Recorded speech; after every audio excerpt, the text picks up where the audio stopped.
오늘 설교 제목은 어린 아이처럼이라는 제목이고요. 그 복음찬송가에서 방금 전에 부르셨던 그 제목과 똑같습니다. 어린 아이처럼. 네, 마태복음 18장.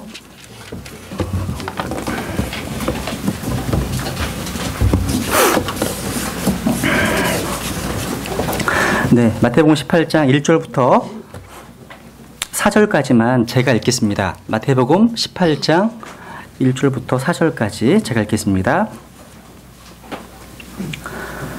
바로 그때에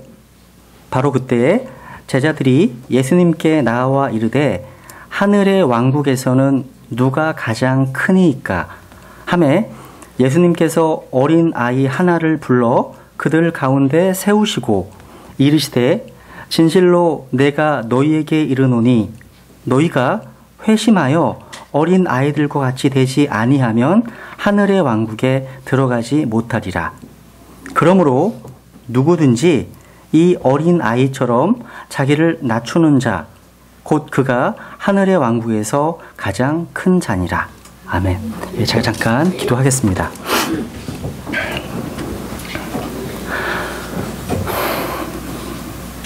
신실하신 아버지 하나님, 주님의 크신 사랑과 은혜와 주의 진리로 인하여 주님께 감사를 드립니다. 어제와 오늘 밖에는 부슬부슬 비가 내리고 있습니다.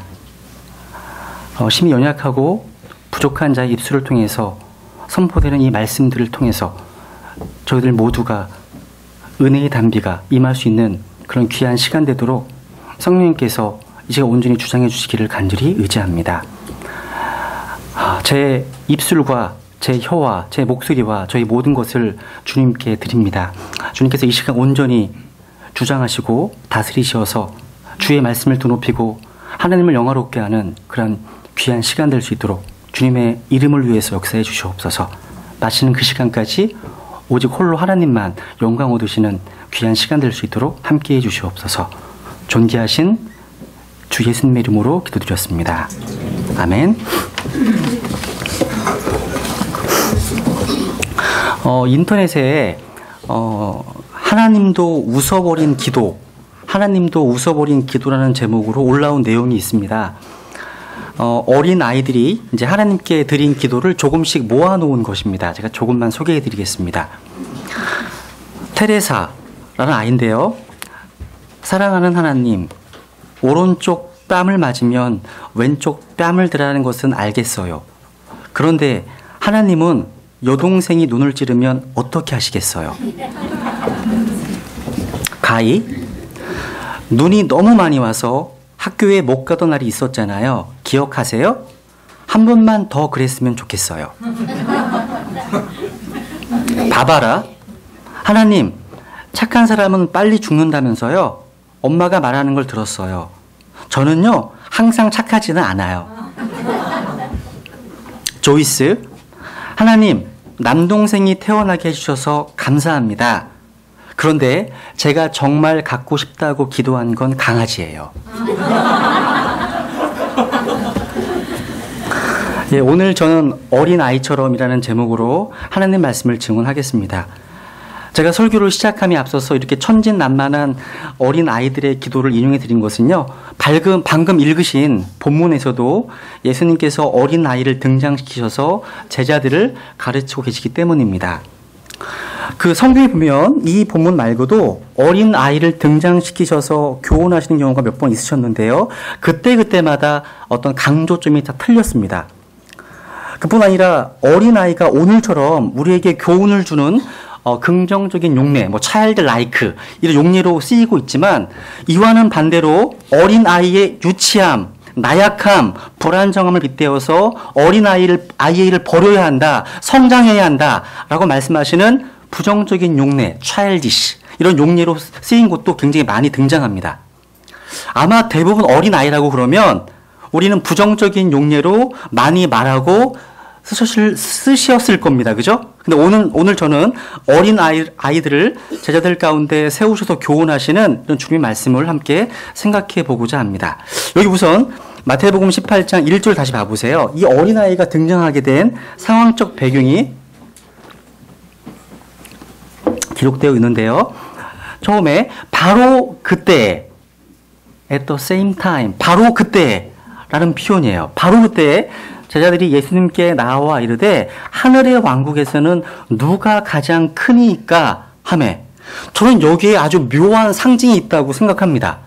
바로 그때, 그리고 누가 가장 크니까. 바로 그때 누가 가장 크니까.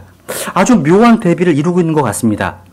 여러분 순서대로 읽으셨으면 아실 겁니다. 무슨 얘기를 하시는지. 왜 제자들은 예수님께 나와 이런 질문을 드렸을까요? 어느 시점에 이러한 질문을 던져줬을까요? 바로 그때란 도대체 언제를 말씀하는 걸까요? 여러분 마가복음 9장에 보시면요. 제자들이 예수님께 왜 이런 질문을 했는지 알 수 있는 배경이 나옵니다. 한번 확인해 볼까요? 마가복음 9장 한번 확인해 보겠습니다. 마가복음 9장.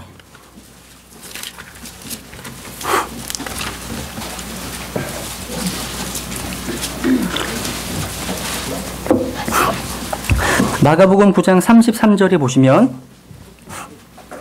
그분께서 가버나움에 이르러 집에 계실 때에 그들에게 물으시되 너희가 길에서, 가이사랴 빌립보 지방에서 가버나움으로 가는 도중입니다. 길에서 무슨 일로 너희끼리 뭐 했습니까? 논쟁하였느냐 하셨으나 그들이 잠잠하니 이는 그들이 길에서 누가 가장 큰 자인가 하는 일로 자기들끼리 논쟁하였기 때문이라.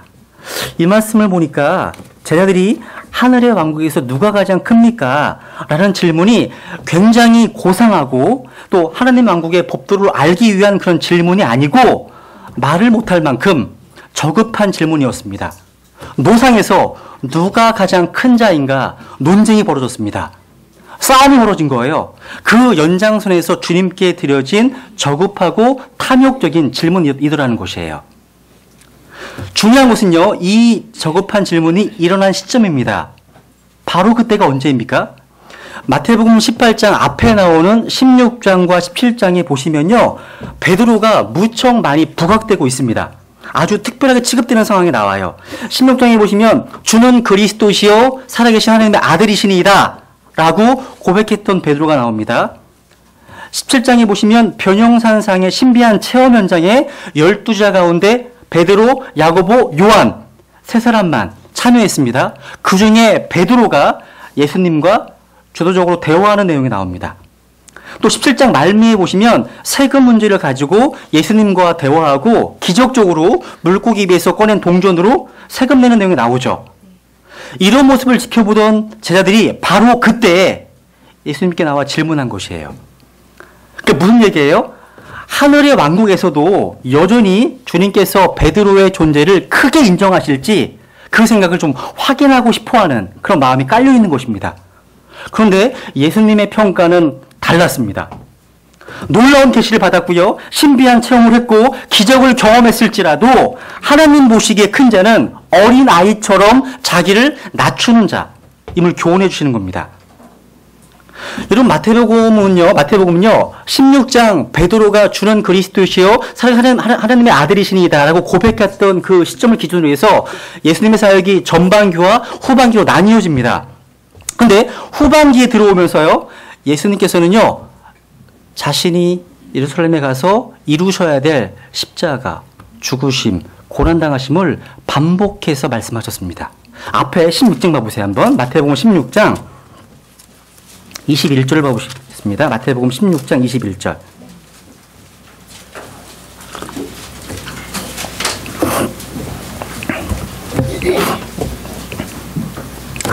그때부터 예수님께서 자기가 반드시 예루살렘으로 가서 장로들과 수제사장들과 서기관들에게 많은 일들로 고난을 당하고 죽임을 당하며 셋째 날 다시 일으켜질 것을 자기 제자들에게 보이기 시작하시니 이제부터 자신의 죽음과 부활을 이제 언급하기 시작하시죠. 또 나옵니다. 17장 보시면 22절. 17장 22절. 그들이 갈릴리에 거할 때에 예수님께서 그들에게 이르시되 사람의 아들이 배반을 당해 사람들의 손에 넘어가 죽임을 당하고 셋째 날 다시 일으켜지리라 하시니 그들이 심히 근심하니라. 좀 대조가 되지 않으세요? 예수님은 자기가 이루실 고난과 십자가의 죽으심을 지금 선포하고 있습니다. 그러한 때에 제자들은 누가 가장 크냐고 싸우고 있는 거예요. 이게 얼마나 대조적입니까? 저는 바로 이때라는 이 말씀이 아주 굉장히 중요한 의미를 주고 있다고 생각합니다. 여러분 생각해 보세요. 이 저급한 논쟁이 일어났던 그것이요, 뭘 모르던 시절에 처음에 주님께 선택받아서 아무것도 모르던 초기가 아닙니다. 이때는요, 예수님 사역에 막바지 이르렀을 때이고요, 제자들을 훈련시키는 그런 시간이 많이 남지 않았던 그런 때였습니다. 다시 말하면 제자 훈련 수료하기 직전 상황이에요. 이것을 이렇게 비교해 볼까요? 킹제임스 성경 신학원 3년 과정의 모든 과목을 이수했습니다. 그래서 이제 수료증 받아서 해외로 또는 다른 지역으로 파송되기 몇 주 앞두고 학생들끼리 모여가지고 누가 가장 크냐 싸우는 것 한번 생각해 보세요. 한심하지 않을까요? 그죠? 더구나요, 제자들이 처음에 주님의 부르심을 받았을 때에는요, 너무나 순수했습니다. 마태복음 읽다 보니까 4장 같은 데 보시면요, 내가 너희를 사람 낚는 어부가 되게 하리라. 그때 제자들은요, 그 말씀을 듣고서요, 자기의 그물을 버려두고 즉시로 그분을 따르니라. 이런 말씀이 나와요. 그러니까 순수하게 주님의 부르심에 응답했다는 거죠. 아무 대책 없이, 복잡한 머리 계산 없이, 단지 그분이 진리이기 때문에, 또 그분의 말씀에 대한 믿음이 있었기 때문에 계산 안 하고 주님을 따라갔습니다.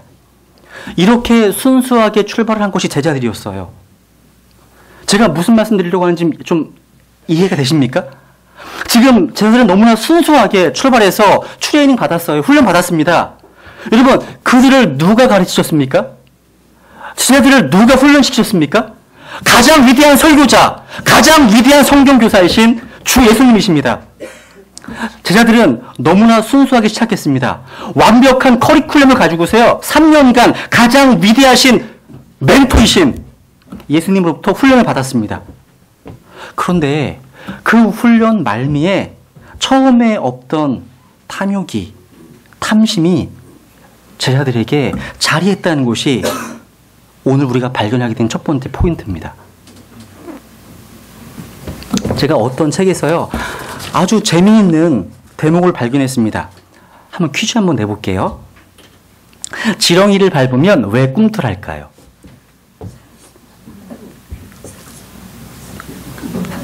우리 그런 얘기 하잖아요. 지렁이도 밟으면 꿈틀해. 이렇게 우리가 좀 화나면, 좀 기분 나쁘고 그러면 이런 말 하잖아요. 정답은요, 제대로 확 밟지 않아서 그렇대요.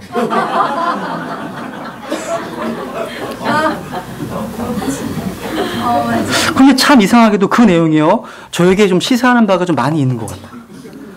꿈틀댄다는 건 제대로 안 밟고 제대로 안 죽어서 그렇습니다. 우리가 이 세상에서 날마다 괴로워하는 것은 죽지 않았기 때문이에요. 죽지 않았기 때문에 상처받는 겁니다. 죽지 않았기 때문에 누가 더 크냐 살아가는 거예요. 죽으면, 내 자아를 내려놓으면, 우리가 죽어서 온전히 십자가에 못 박히면 꿈틀거리지 않는다는 것입니다. 근데 중요한 건 우리 스스로 우리 자신을 십자가에 못 박을 수가 없습니다. 오직 성령님께서 하시는 거예요. 그래서 주님의 은혜가 필요한 겁니다. 저는 오늘 이 18장 말씀을 묵상하면서요, 떠오른 장면이 있습니다. 언제 저희 교회에 청년분들이 교제 모임을 마치고 7층에서 이제 음식을 먹으면서 아주 재미있게 웃으면서 교제하고 있었습니다. 그런데 부엌에서는 한 성도님만 그 많은 접시들을요, 싱크대에 올려놓고 열심히 설거지를 하고 계셨습니다. 저는 그때 이상하게요, 제 마음, 혼자 힘들게 그 많은 설거지를 하고 계시는 분에게 참 미안한 마음이 들었습니다. 왜 저분 혼자 그 많은 그릇을 닦고 있어야 하지? 저분도 평일에는 직장 생활 하시느라고 무척 피곤하실 텐데, 주의 첫날만이라도 좀 쉬고 싶으실 텐데, 다른 지체들이 좀 도와주면 훨씬 빨리 좀 서로 이야기하면서 즐겁게 봉사할 수 있을 텐데, 그러면서 그 성도님이요, 시험 들지 않기를 속으로 좀 기도하게 되었습니다. 하나님 보시기에 그렇게 혼자 남들이 알아주지 않아도 묵묵히 섬기고 희생하시는 분들이 큰 자들입니다. 우리가 먹고 마시고 즐기고 교제할 수 있는 것은 누군가의 희생과 헌신이 있기 때문입니다. 저는 우리 교회 성도님들 모두가 자신을 낮추어서 서로가 서로를 섬기는 자들이 되기를 소망합니다. 오늘 본문에서요, 주님의 관심은 십자가에 있었습니다. 그런데 제자들의 관심은 누가 가장 크냐고 하는 자기 영광에 있었습니다. 예수님께서는요, 어린 아이 하나를 세우셔서 그들의 잘못된 관점을 교정해 주셨습니다. 그렇다면 이제 우리도 제자들과 같이 대접받는 자리에서 일어나서 주님께서 마음을 두고 계시는 그 자리로 움직이셔야 하지 않겠습니까?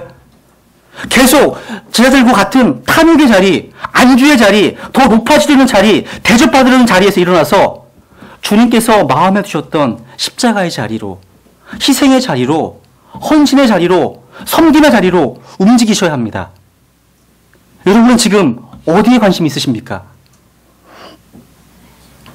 이런 상황적 배경 가운데 어린아이가 등장하는 것입니다.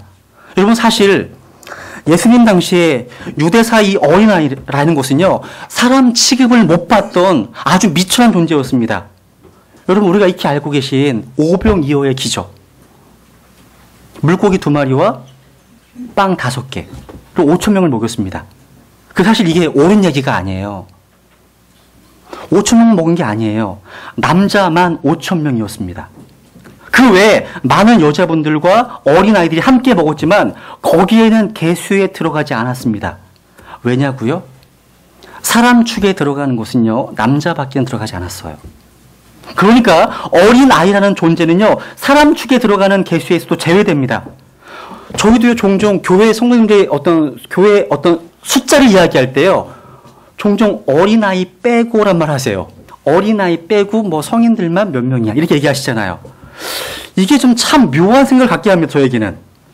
어쨌든 예수님 당시에는요, 어린아이들이 사람 숫자를 세는 개수에도 들어가지 않을 정도로 아주 미천한 존재로 취급받던 그런 상황이었다는 거죠. 지금 제자들이 잘못된 동기를 가지고 하늘의 왕국에서 누가 가장 크냐고 질문을 드리니까 예수님께서는 그 당시 미천한 존재였던 어린아이를 예로 드시면서 이렇게 낮아져야 된다는 것입니다. 저는 이 말씀을 읽으면서 하나님의 왕국의 질서라는 것이요, 지금 우리가 익숙하게 알고 있는 이 세상에서 통용되고 있는 질서, 좋은 학교 나와서 다른 사람보다 높은 지위에 올라가고 이런 것들을 추구하는 데 익숙해져 있는 이 세상 질서와는 확연하게 다른 하나님의 왕국의 질서를 예수님께서 가르치고 계심이 느껴집니다. 저는 오늘 예배드리러 온 여러분들에게 심각하게 질문을 던지고 싶습니다.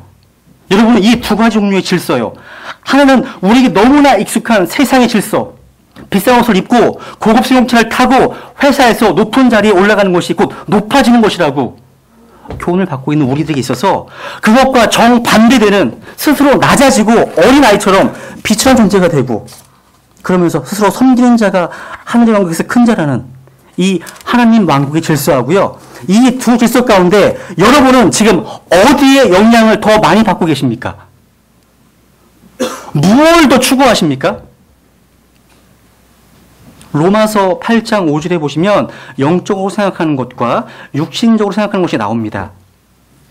우리는요, 저절로 내버려 두면 지자들과 똑같은 겁니다. 똑같아지는 거예요. 육신의 생각으로 기울어지게 되어 있습니다. 육신적인 생각의 핵심이 뭔지 아십니까? 자기 사랑입니다. 자기예요, 자기애. 오늘 우리가 살고 있는 이 시대, 이 세상에 던지는 메시지는 딱 한마디입니다. 하나님 없는 자기 사랑입니다. 텔레비전의 광고가 다 그겁니다. 좋은 아파트 사라는 거예요.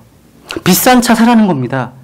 너는 이것을 타고 다녀야만 사람들보다 커질 수 있고 높아질 수 있다는 것입니다. 끊임없이 들려지는 목소리가 다 자기 사랑입니다. 저는요, 이 시대에 자라나는 우리 아이들이 많이 불쌍해요. 너무 불쌍합니다. 어릴 때부터 학교에서 또 환경에서 세뇌당하는 게 뭡니까? 미친 듯이 정신없이 공부해서요, 누가 크냐의 싸움에서 우위를 선점해야 한다는 것입니다. 이거 아닙니까? 그럼 여러분, 우리 아이들이 좋은 대학 가고요, 좋은 직장 들어가고, 좋은 곳에 시집 간다 하더라도요, 그 아이들의 생각이 장악되고 나면 아무 소용이 없습니다.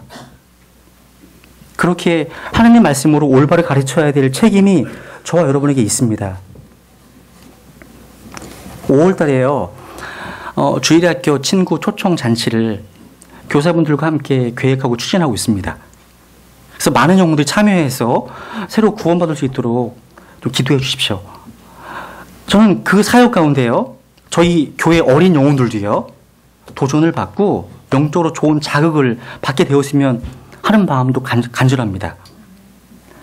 여러분, 제 마음속에요, 주일학교와 관련돼서 항상 새겨져 있는 말씀이 있다면 출애굽기 10장 말씀입니다.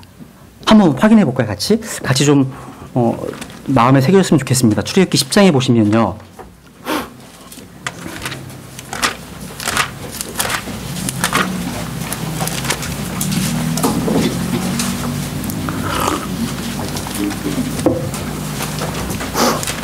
출애굽기 10장 이제 8절, 이제 메뚜기 재앙에 이제 손을 든 파라오가 이제 이렇게 얘기하죠. 8절, 출애굽기 10장 8절. 모세와 아론을 파라오에게 다시 데려오매 그가 그들에게 이르되 가서 주 너희 하나님을 섬기라. 그런데 갈 자들은 누구냐 하니 모세가 이르되 우리가 반드시 주를 위해 명절을 지켜야 하므로 우리가 가되 우리의 젊은이와 늙은이와 아들 딸과 양떼와 소떼와 함께 가겠나이다 하매 그가 그들에게 이르되 내가 너희와 너희의 어린 것들을 보낼 때 주가 너희와 함께 할지니라. 그 일을 조심하라. 너희 앞에 악이 있느니라. 그리할 수 없나니 이제 너희 남자들만 가서 주를 섬기라. 그것을 너희가 구하였느니라 하니라. 이에 그들이 파라오 앞에서 쫓겨나니라. 이게 출애굽 과정에서 파라오를 대적하던 모세의 신앙 고백입니다. 저에게서 이것이요, 주일학교 사역, 어린이 사역의 물꼬를 터주는 하늘의 메시지였습니다. 메뚜기 재앙 사건 때문에 파라오의 신하들은요, 주 하나님의 능력 앞에서 스스로 포기합니다. 그때 파라오가 묻습니다, 모세에게. 그런데 갈 자들은 누구냐? 이걸 우리말로 이렇게 바꿔보겠습니다. 파라오가 얘기합니다. 이제는 지겨우니 가라. 가서 네 하나님을 섬겨라. 근데 누구를 데리고 갈 작정이냐? 모세가 말합니다. 주일학교 학생들도 가야 합니다. 모세가 이르되 우리가 반드시 주를 위해 명절을 지켜야 하므로 우리가 가되 우리의 젊은이와 늙은이와 아들 딸과 양떼와 소떼와 함께 하겠나이다. 이 말씀에서요, 제 마음을 파고 들어온 단어가 있어요. 젊은이와 늙은이와 아들 딸이라는 표현입니다. 즉 어린이들과 청소년들입니다. 요즘 말로 바꿔보면요, 이 세대는 주 하나님을 섬길 것입니다. 주일학교 유아부, 유년부, 초등부, 중등부, 고등부, 대학부, 청년부, 장년부, 노년부 모두가 함께 주 하나님을 섬길 것입니다. 모세의 고백에 무엇이 강조되고 있습니까? 다음 세대도 함께 주님을 섬겨야 하겠다고 하는 고백 아닙니까? 어떠한 대가를 지불해서라도 어린 영혼들을, 청소년들을 하나님께로 인도하겠다는 거 아닙니까? 어린 아이들을 남겨놓고는 한 발짝도 나설 수 없다는 모세의 고백이요, 우리에게 주는 메시지가 있습니다. 여러분, 이 파라오는 지금도 살아있습니다. 살아있습니다. 이스라엘의 신앙 전술을 방해했던 파라오는 지금도 살아서 민족의 신앙 계승을 방해하고 있습니다. 저는 파라오의 모습을 오늘날 이모저모로 보게 됩니다. 파라오는요, 여기 계신 장년 세대분들이 주님께 명절을 드리는 것 허락합니다. 허락합니다. 가능합니다. 하지만 다음 세대가 하나님을 만나는 일은 어떻게 해서든 방해하려고 합니다. 그렇기 때문에 사탄은요, 오늘날의 문화 컨텐츠를 통해서 음악, 영화, 마게임 이런 것들에 천문학적인 돈을 투자해서요, 아이들의 마음을 사로잡기 위해서 애쓰고 있는 거 아니겠습니까? 사탄은 그 아이들의 마음에 복음이 뿌려지기 전에 먼저 그들의 마음을 선점하려고 하는 것입니다. 이 마귀의 계략에 우리들의 어린 영혼들을 빼앗겨서는 안 됩니다. 예수님께서는요, 어린 아이들이 내게 오는 것을 허락하고 그들을 막지 말라. 하나님의 왕국은 그런 자들의 것이니라 말씀하셨습니다. 본문에서도 어린 아이와 같이 되어야 하는데 그 이유는 뭡니까? 이것이 구원과 밀접한 연관이 있기 때문이라고 말씀하십니다. 두 번째예요. 다 같이 한번 마가복음 10장을 찾겠습니다. 마가복음 10장.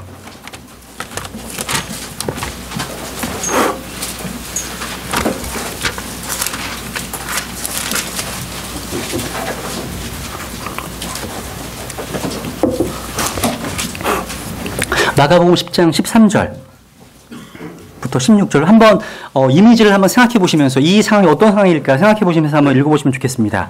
마가복음 10장 13절 그들이 어린 아이들을 그분께 데려와 그분께서 그들을 쓰다듬어 주시게 하매 그분의 제자들이 그들을 데려온 자들을 꾸짖거늘 예수님께서 그것을 보시고 심히 기뻐하지 아니하사 그들에게 이르시되 어린 아이들이 내게 오는 것을 허락하고 그들을 막지 말라. 하나님의 왕국은 그런 자들의 것이니라. 진실로 내가 너희에게 이르노니 누구든지 어린 아이와 같이 하나님의 왕국을 받아들이지 아니하는 자는 그 안에 들어가지 못하리라 하시며 팔로 그들을 안고 그들에게 안수하시며 그들을 축복하시니라. 여러분 신약 성경에 보시면요 우리 주 예수님께서 4번 화를 내셨는데 그 중에 하나가 아이들과 관련된 것이었습니다. 어떤 분들이 어린아이들을 데리고 예수님께로 데려가기를 원했습니다. 그런데 누가 막았습니까? 제자들이 막았습니다. 허락하지 않았습니다. 왜 허락하지 않았을까? 어느 정도 이해가 되지 않으십니까? 제자들은요 주님의 시간을 아주 중요하게 생각했습니다. 아이들 때문에 이 어린 아이들 때문에 주님과 주님의 사역이 방해받지 않도록 조치했던 것입니다. 그러나 주님께서는 그렇게 보지 않으셨습니다. 마가는요 예수님께서 그것을 보시고 심히 기뻐하지 않으셨다고 기록하고 있습니다. 여러분 아이들이요 예수님께 다가서지 못하고 배제될 때 우리 주님께서는요 불쾌하게 여기십니다. 분노하십니다. 화를 내십니다. 여러분 우리가 전파하는 복음 메시지는요 너무나 단순해서요 어린 아이들도 이해할 수 있다는 게 얼마나 감사한지 몰라요. 저는 4월달 5월달 2달 동안 계속해서 6층에서요 어린 아이들에게 복음의 메시지를 계속 중점적으로 설교하고 있습니다. 그리스도께서는요 아이들이 자기에게 나오기를 원하십니다. 주님께서는요 어린 아이들이 주님께 나오는 것을 기뻐하십니다. 여러분 유명한 전도자 D.L. 무디 아시죠? 이 D.L. 무디가 그 복음 전도자가 되기 전에 주일학교 교사였습니다. 그가 전도 훈련 받을 때였죠. 훈련 받고 나가서 전도하고 돌아와서 보고를 하는데 무디는 이렇게 보고했습니다. 저는 오늘 밤 3명 반을 구령했습니다. 3명 반을. 그러자 상대방이 어른 3명에 어린이 1명 을 말씀하시는 거군요 라고 대답했습니다. 무디는 아니요 어린이 3명에 어른 1명이었습니다 라고 그 대답을 바로 잡았습니다. 그래서 질문을 하는 사람의 얼굴에 당황한 게 역력한 걸 보면서 이렇게 덧붙였습니다.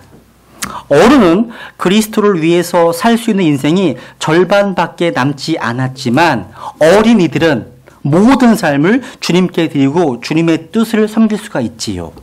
이렇게 얘기했습니다. 그렇다면 이 마가복음 10장 여기 이 말씀 무엇을 말씀하고 있는 걸까요? 여기 15절에 보시면 2개의 단어가 중요하다고 생각합니다. 누구든지 어린 아이와 같이 하나님의 왕국을 받아들이지 아니하는 자는 그 안에 들어가지 못하리라. 하나님의 왕국이고 하나는요 또 하나는 어린 아이와 같이입니다. 어린 아이와 같이. 여러분 하나님의 왕국이 어떻게 들어갑니까? 모든 어린아이들이 들어간다는 것은 아닙니다. 어린아이와 같아야 들어갑니다. 여러분 죄인이요 하나님 왕국에 들어가려면 2가지가 중요한데 뭐죠? 하나는 회개입니다. 하나는 믿음입니다. 여러분 회개하고 믿지 않으면 들어갈 수 없습니다. 그럼 여러분 성경의 많은 구절들은요 믿음만이 구원의 유일한 조건이라고 가르칩니다. 또 어떤 구절들은 회개가 구원의 유일한 조건으로 말씀하고 있는 구절도 있습니다. 이것은 전혀 모순이 아닙니다. 그런데 어떤 구절들은요 이 회개와 믿음 둘 다를 언급하기도 합니다. 여러분 회개와 믿음은 동전의 앞뒤면과 같습니다. 진짜 회개한 사람이라면 주 예수 그리스도를 믿는 사람입니다. 참으로 예수님 믿은 사람이라면 진정으로 회개한 사람입니다. 회개와 믿음은 서로 밀접하게 연관되어 있습니다. 그렇다면 누가 회개할 수 있겠습니까? 누가 믿을 수 있겠습니까? 바로 어린 아이와 같은 사람입니다. 다시 말하면요, 어린 아이들의 삶의 양식이나 태도에 회개와 믿음을 가능하게 하는 어떤 특성이 있다는 말입니다. 어른과 비교했을 때 상대적으로 그렇게 할 수 있다는 더 좋은 조건, 자질을 어린이들이 보여주고 있다는 겁니다. 여러분, 어린아이가 더 쉽게 회개하겠습니까? 어른이 더 쉽게 회개하겠습니까? 어린아이들입니다. 여러분, 어른이 되시면요, 사고가 경직됩니다. 나름대로의 어떤 경험이 있기 때문에 인생을 보는 시야가요, 점차 굳어집니다. 그래서 나이가 많으면 쉽게 교정이 되지 않습니다. 내 방식으로 인생을 사는 거예요. 그래서 나이 많은 분들을 교육시킨다는 것이 불가능하지는 않지만 어렵습니다. 근데 어린아이에게는요, 타일르고 알려주면 쉽게 자기 잘못을 인정하고 행동을 교정합니다. 이것이 바로 회개할 수 있는 마음밭입니다. 근데 잘못된 사고의 틀이 굳어져서 경직돼 있으면요, 잘못을 인정하지 않습니다. 사람들이 왜 회개하지 않습니까?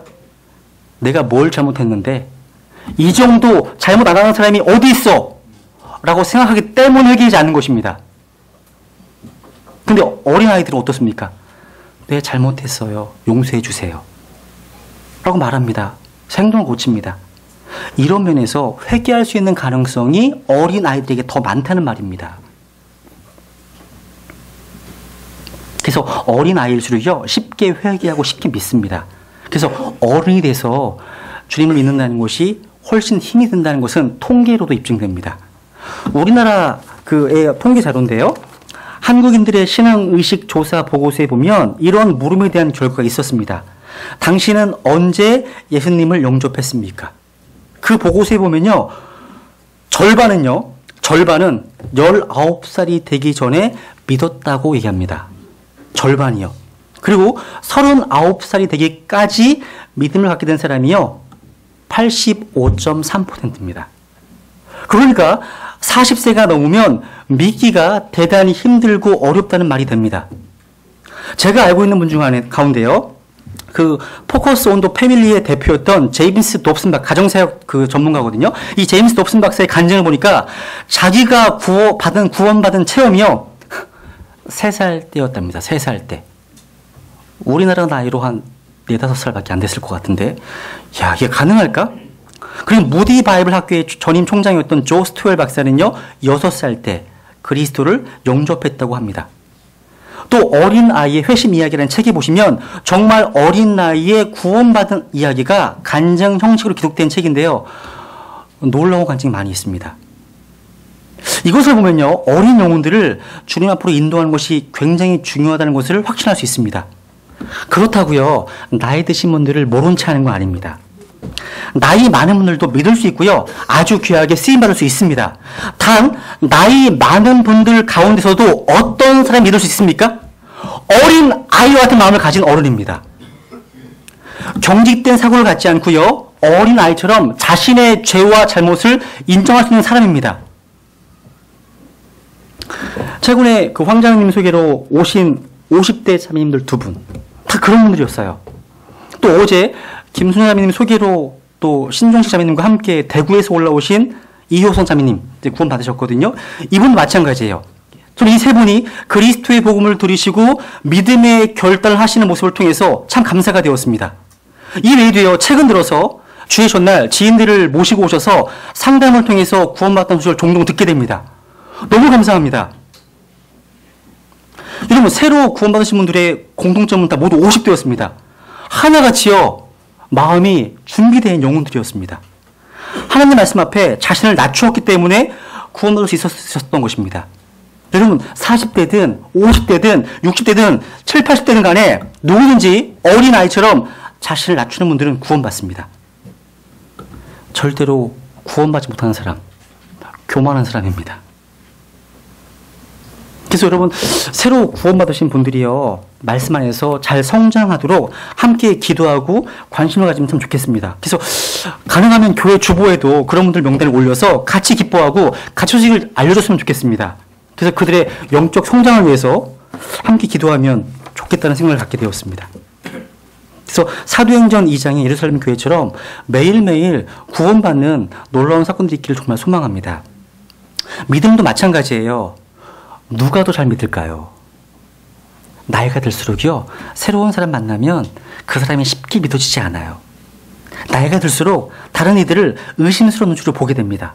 마음을 주지 않게 됩니다. 그런데 어린아이들은 그렇지 않습니다.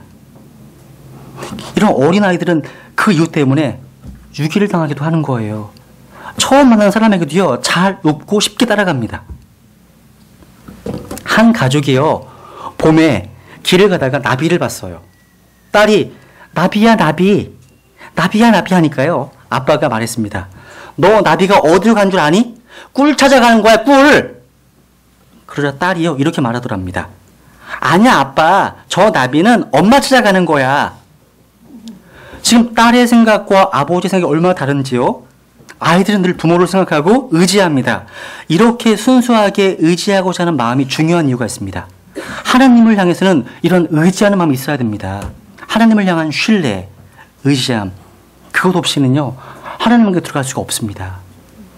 그래서 15절에 보시면 아까 받아들인다, 받아들인다. 이 표현을 주목해 보세요. 믿음은 받아들이는 것입니다. 믿음은 하나님을 받아들이는 것입니다. 하나님 말씀을 받아들이는 것입니다.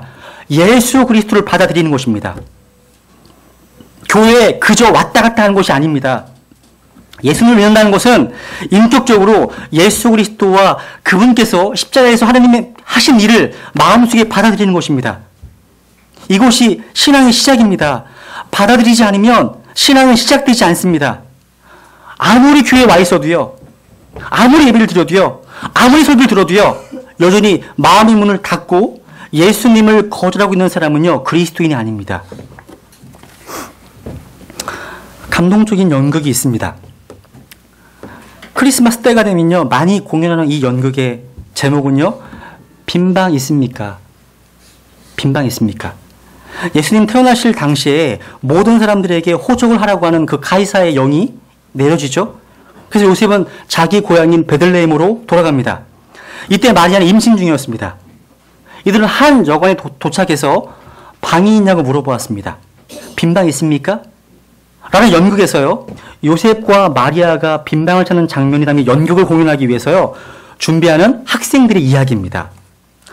말을 심하게 더듬는 한 아이가요, 이 연극에 몹시 참여하고 싶어 했습니다. 다른 사람들은 고민하다가 대사가 딱 한마디뿐, 아주 제일 쉬운 역할을 이 아이에게 맡기기로 했습니다. 요셉과 마리아가 방 있습니까? 라고 물으면 방 없습니다! 라고 딱 한마디만 하고 사라진 여관 주인이었어요. 이제 이 아이에게 열심히 연습을 시킵니다. 방 없습니다. 처음에는 말을 더듬다가요, 자꾸 연습을 시키니까 이제 어느 정도 하게 되는 거예요. 연극이 시작되었습니다. 드디어 요셉이 왔습니다. 문을 두드립니다.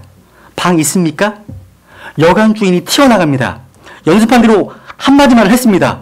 열심히 연습했어요. 방 없어요. 방 없어요. 제대로 말을 했습니다. 그런데요, 그날따라 요셉이 가지 않고요, 한 번 더 애원합니다. 제 아내가 지금 임신 중입니다. 너무너무 아프고 아기가 나올 것 같은데 구석자리라도 구할 수 없을까요? 이 불쌍한 모습을 본 아이가요, 갑자기 없는 대사를 합니다.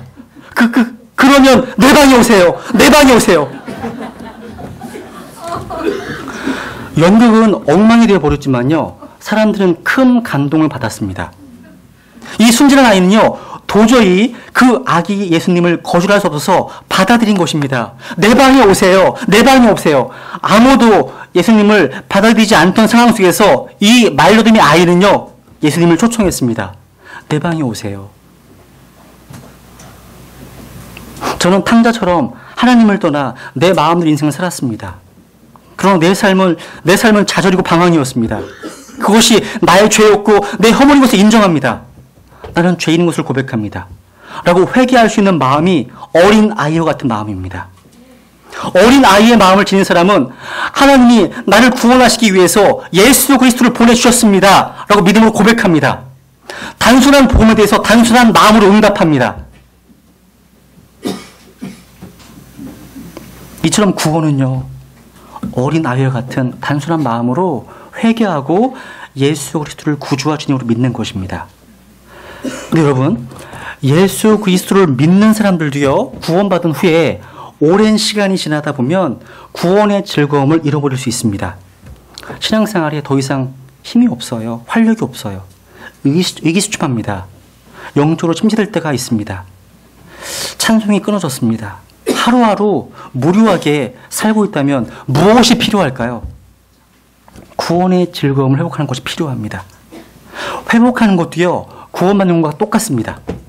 회개하고 회개와 믿음으로요, 예수님 앞에 와서 하나님의 자녀가 되는 것처럼 내가 하나님과의 교제를 회복하기 원하신다면 하나님은 동일한 것을 요구하십니다. 회개해야 됩니다. 내가 하나님 앞에 잘못 살아왔던 것, 하나님을 내 삶의 첫 번째 자리에 두지 못했던 걸 고백합니다. 내 마음대로, 내 고집대로, 내 가치관에 따라서 살길 고집했습니다. 하나님, 제가 잘못했습니다. 이렇게 회개하고 자백하면서 하나님, 다시 한번 하나님을 신뢰합니다. 더 이상 나를 의지하지 않습니다. 내 지혜와 내 생각을 의존하지 않습니다. 하나님만을 신뢰합니다. 라고 다시 한번 고백해야 됩니다. 그리스도인인 우리가요, 왜 삶의 기쁨을 잃어버렸을까요? 회개하지 않기 때문입니다. 왜 회개하지 못합니까? 어린 아이같이 되지 못하기 때문입니다. 그들처럼 단순하지 않기 때문입니다. 누구든지 하나님의 왕국을 어린 아이와 같이 받아들이지 않는 자는 결정으로 들어가지 못합니다. 말씀하신 거예요. 마지막 세 번째로요, 마태복음 18장 이제 4절에 보시면 어린아이처럼 자기를 낮추는 자, 그가 큰 자입니다. 가장 큰 자입니다. 한번 생각해 봤어요. 하나님 보시기에 가장 큰 자는요, 어린아이처럼 자기를 낮추는 자랍니다. 여러분, 어린아이는요, 부드럽습니다. 살도 말랑말랑하잖아요. 어린아이는요, 연한 가지처럼 유연합니다. 쉽게 구부러집니다. 딱딱하지 않습니다. 부드럽습니다. 교정되기 쉽습니다. 그런데 나이가 들면 딱딱해집니다. 뻣뻣해집니다. 잘 변하지 않으려는 완고함이 있습니다. 근데 어린아이는 그렇지 않습니다. 유연합니다. 우리가 어린아이에게서 배워야 할 어린이 다음에 특성에는 뭐가 있을까요? 조금만 정리해 볼게요. 첫 번째로요, 어린아이에게서 믿음을 배워야 합니다. 믿음. 잘 믿습니다, 어린이는. 말씀드렸죠. 그죠? 잘 믿습니다. 친구도 믿고요, 선생님도 믿고요, 하나님 믿기 쉽습니다. 어렸을 때 믿음을 갖지 못하면 어른이 되고 나이가 들어갈수록요, 믿음 갖기가 더욱 어려워진다는 것이 통계학적인 진리입니다. 어느 날이요, 5살짜리 딸이요, 아빠에게 다가와서 다소 괴로운 목소리로 물었습니다. 아빠, 너무 더워. 수영장에 가면 안 돼? 아빠는 딸에게 나중에 가자꾸나 하고 말했습니다. 자꾸만 왜 오늘은 안 돼? 하고 묻는 딸 아이에게요, 아빠는 수영장에 갈 돈이 없다고 아주 힘들게 설명해 주었습니다. 그러자 딸 아이는요, 하나님한테 부탁할 거야 라고 말하고는 약간 도전적인 태도로 자신의 방으로 뛰어들어갔습니다. 호기심이 생긴 아빠는요, 방문 앞에 서서 딸이 하나님께 하는 기도를 들었습니다. 하나님, 여기는 오늘 너무너무 더워요. 진짜 너무너무요.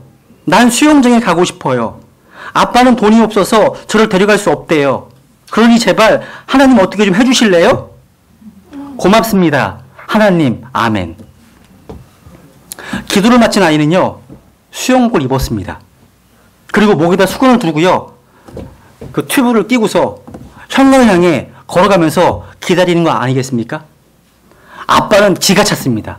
기가 찼어요, 아빠는요. 그런데 바로 그때 전화가 울렸습니다. 전화를 한 사람은요, 이웃집 부인이었습니다. 이웃끼리 서로 친해지면 좋잖아요.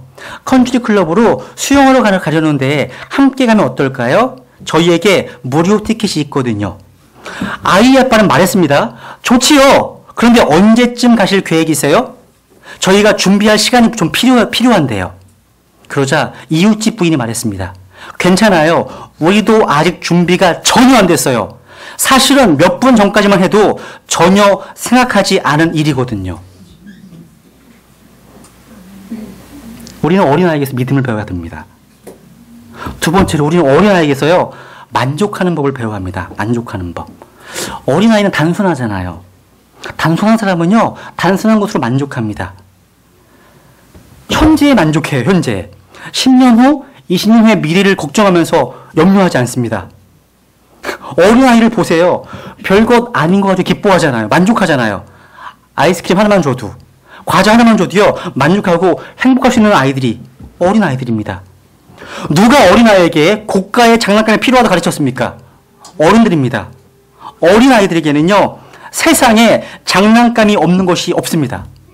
나뭇가지 하나, 기어다니는 곤충 하나, 단추 하나, 종이조각 하나, 다 모두 심지한 장난감이에요. 제가 저희 아이들 데리고요, 예전에 어렸을 때 아이들이 시골에 가면 집에 잘 안 들어와요. 밖에만 있어요. 재밌게 놀아요. 저게 뭐가 재밌지? 재밌게 놀아요. 맞습니다. 모두가 다 신기한 장난감인 거예요. 너무 천진난만한 거죠. 사실요, 눈을 뜨고 보면요, 믿음의 눈을 뜨고 보면 우리 주변에는요, 지금 여기서 만족할 수 있는 행복이 지천에 널려 있습니다.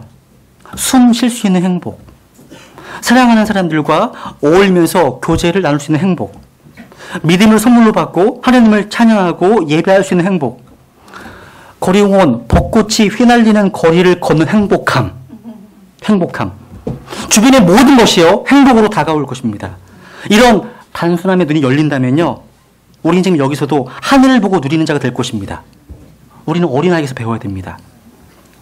마지막 세 번째로요, 우리는 어린아이에게서요, 개방성을 배워야 됩니다. 개방성이란 말은 열린 마음입니다. 열린 마음. 호기심 정도. 어린아이의 대표적인 특성 중 하나가 끊임없는 호기심 아니겠습니까? 저는 새 아이들 전부 다가 한 4살쯤 되다 보면 질문을 무척 많이 합니다. 그러다가 한 7살 지나면서 별로 질문 안 해요. 여러분, 열린 마음의 반대는 닫힌 마음입니다. 닫힌 마음. 폐쇄성이에요. 여러분, 마음이 닫힌 사람들은요, 더 이상 새로운 것에 대한 어떤 기대가 없어요. 없습니다. 에이, 다 그렇고 그런 거야. 그런 거야. 그러면 한번 대화를 나눠보세요. 인생을 말해도 그저 그렇고 그런 거야. 교회를 말해도 그저 그렇고 그런 거야. 성경을 말해도 그저 그렇고 그런 거야. 이 치부에 다 똑같하게 말합니다. 더 이상 탐구하려고 하지 않습니다. 그 대부분의 성인들의 의식구조가 그렇습니다. 그러니까 발전이 없습니다. 호기심이 없습니다. 근데 어린이들을 보세요, 한번. 모든 게 새로워요. 끊임없이 탐구합니다. 하나님 만든 세상에 대해서 더 알고 싶어 하고요, 하나님 만드신 사람들을 더 많이 알고 싶어 합니다. 누군가 이런 말을 남겼습니다. 내가 처음 태어날 때 모든 사람들은 웃었고 나 혼자 울었습니다. 그러나 내가 죽는 날은 모든 사람들은 울고 나는 홀로 웃을 수 있는 삶을 살자고요. 그러려면요, 우리는 어린 아이에게서 이런 특성들을 배워야 합니다. 우리 가운데는 나이는 많지만 어린 아이처럼 이러한 특성을 지니신 분들도 계십니다. 반면 나이는 젊은데 노인과 같은 분들도 있을 수 있습니다. 전자를 청년 노인이라고 한다면 후자를 애늙은이라고 부를 수 있습니다. 여러분들은 어린 아이이십니까? 노인이십니까? 기도하시겠습니다.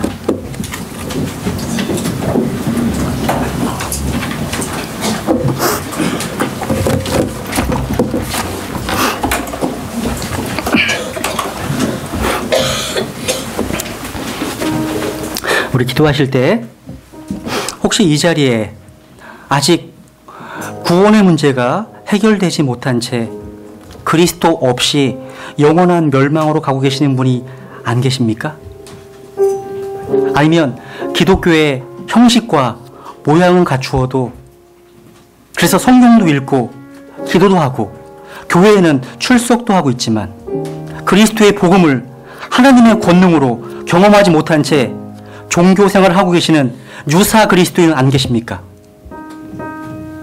주님께서는 명령하셨습니다. 너희가 믿음 안에 있는지 너희 자신을 살펴보고 너희 자신을 입증하라고요. 그리스도의 복음을 머리로는 인정하고 입술로는 고백하지만 아무런 생명의 변화가 없는 진짜 그리스도인이 아닌 거짓 그리스도인은 안 계십니까?